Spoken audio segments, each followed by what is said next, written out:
क्या मोहम्मद रिजवान पाकिस्तान की हिस्ट्री के सबसे बेहतरीन विकेट कीपर बैट्समैन है? नहीं। तो जानेंगे आज इस वीडियो में। अस्सलाम वालेकुम दोस्तों, मैं हूं आपका दोस्त, आपका होस्ट जुल्करनैन हैदर।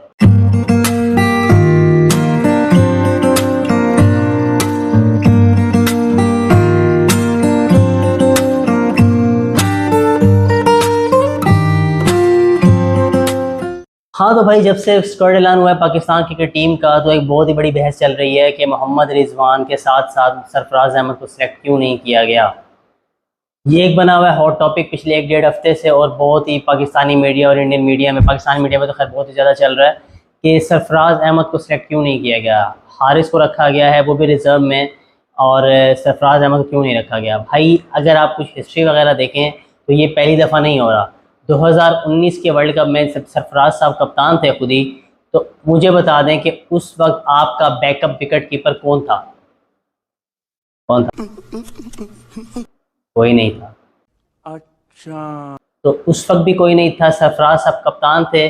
अब जो बहस की जाती है कि भाई अगर रिजवान खुदा न खास्ता बुखार हो जाता, रिजवान को इंजर्ड हो जाता, तो पीछे कौन है? भाई अगर 2019 में कप्तान आपका बुखार में हो जाता या कुछ ऐसा, तो उस वक्त आपका बैकअप कौन था? तो ये लेम एक्सक्यूजेज, हाँ ठीक है, मैं ये नहीं कहता कि ये बड़ा अच्छा डिसीजन है, हमेशा बैकअप होना चाहिए। इमामुल हक ने थोड़ी बहुत की हुई है, इमामुल हक इतना अच्छा विकेट कीपर नहीं है, हमारे पास बैकअप मौजूद है, लेकिन उस तरह से प्रॉपर विकेट कीपर नहीं है वो मतलब इतनी अच्छी कीपिंग नहीं करता।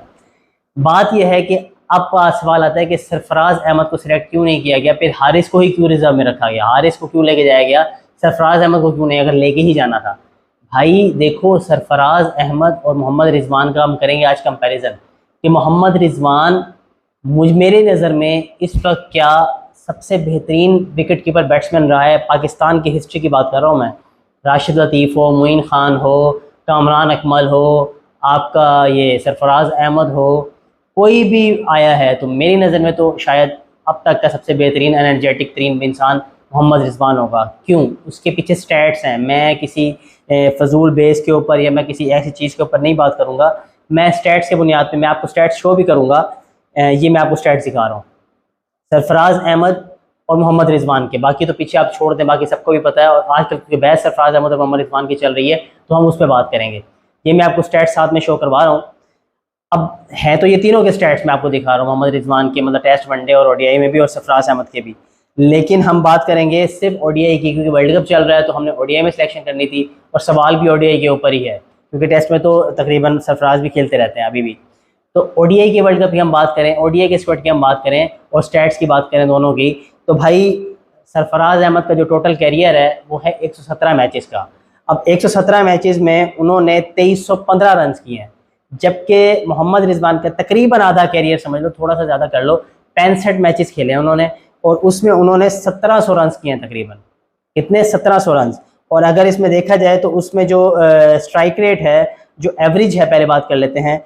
एवरेज मैटर करती है कि एवरेज है उसकी 33.55 है सरफराज अहमद की, और जबकि रिजवान की तकरीबन 37 एवरेज है। उसके बाद हम बात करते हैं स्ट्राइक रेट की। अब स्ट्राइक रेट ऑलमोस्ट दोनों का सेम है, लेकिन जिस नंबर पे रिजवान बैटिंग करता है और जिस नंबर पे रिजवान को ऊपर नीचे किया जाता है बार बार, उस लिहाज से उसकी एवरेज है 89। चौथे नंबर पे आता है वो, मिडल ऑर्डर जहाँ पे बैट संभालना होता है। सरफराज अहमद हमेशा छठे सातवें नंबर पे आया है, और अक्सर तो कभी वो, इस लिहाज से भी मैं उसको रेट नहीं करता इतना हैवी, कि वो कभी कभी बैटिंग ही करने नहीं आता था, लेट आता था, कि उससे आइडिया था कि मेरे से हिटिंग नहीं होनी ज़्यादा, क्योंकि वो स्ट्राइक रेट का लड़का था, इसमें कोई शक नहीं।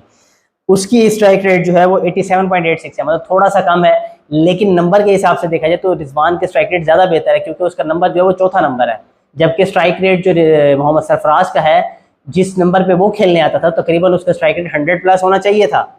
एक तो ये बात हो गई।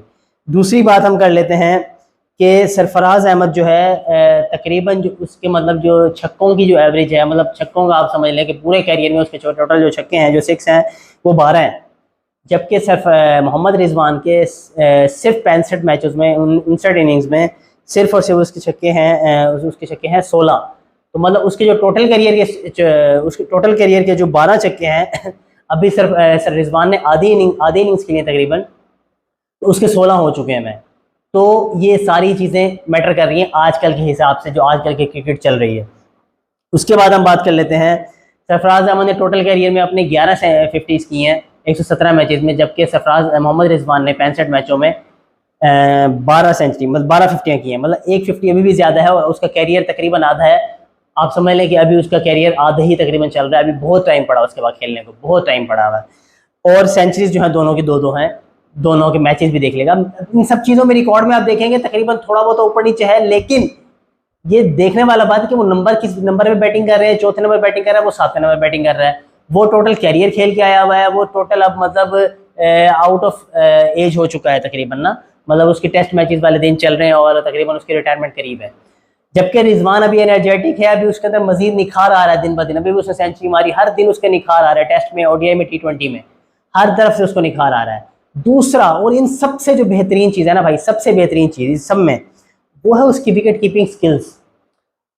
देखिए रिजवान जो है ना, आप जो समझिए गए कि वो हर बॉल पे शुरू हो जाता है, भाई ये एक विकेट कीपर की ना रिक्वायरमेंट भी होती है कि उसको एनर्जेटिक होना पड़ता है, और वो एनर्जेटिक है और वो बहुत ही तेज़ है, मतलब बहुत ही फास्ट भी है। आप देख लें, बहुत ही अनरेटेड इंसान है वो। अगर आप विकेट कीपिंग स्किल्स की बात करें, अगर आप कामरान अकमल को याद करें, अगर आप सरफराज भाई को याद करें, तो जिस लेवल की कीपिंग हम देखते हैं ना पाकिस्तान में, उस लिहाज से ये कीपिंग बहुत ही नेक्स्ट लेवल की है भाई।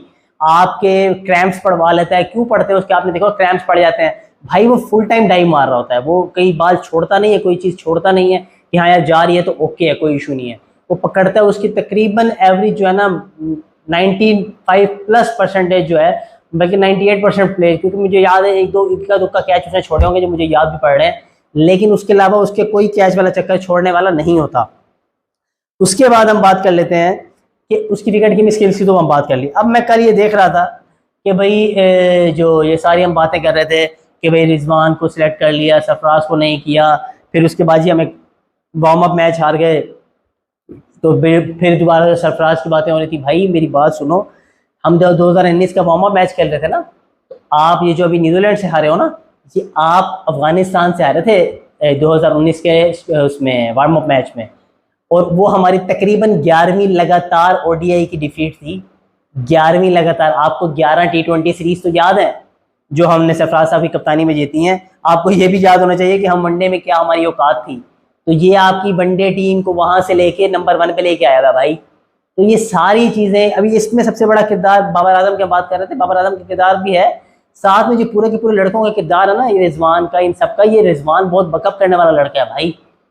सरफराज अहमद जो है आपका सिर्फ एक लकी चार्म हो सकता था हमेशा से, लेकिन उसकी, मुझे बता दें, कोई भाई मुझे से आके डिबेट कर ले कि उसकी जो स्टैट्स हैं उसकी कप्तानी में और विदाउट कैप्टेंसी उसके क्या स्टैट्स हैं।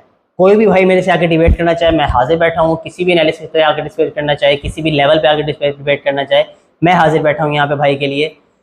भाई थोड़ा सा ना अपने आप को, यानी कि थोड़ा सा ऊपर लेके जाएं। अगर आपने पाकिस्तानी टीम को ऊपर लेके जाना ना, तो आप अपनी सोच को भी ज़रा सा ऊपर लेके जाएं कि आगे से चीज़ों को, हमने पुरानी चीज़ों को लेके नहीं चलना, आपने वक्त के हिसाब से चलना है, आपने नए लड़कों के साथ चलना है, आपने करियर के हिसाब से चलना है, पाकिस्तान टीम की फ्यूचर के हिसाब से चलना है।